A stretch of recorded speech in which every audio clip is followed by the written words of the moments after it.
White রিভারে বোটিংয়ের সময় অন্যতম আকর্ষণ ছিল পাখিদের খাওয়ানো আর তাদের ছবি তোলা।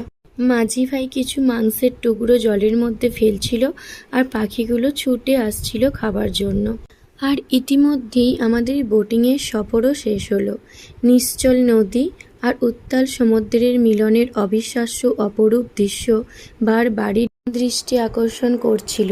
মনে হচ্ছিল শুধু দেখেই যাই, কিন্তু আরও অনেক কিছু দেখার বাকি ছিল, তাই আবার রওনা দিতে হতো।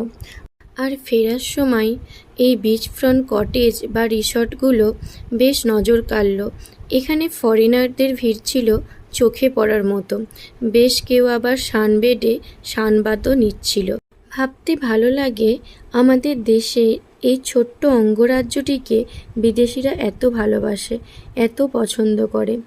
যদিও এর আবশ্যিক কিছু কারণও রয়েছে।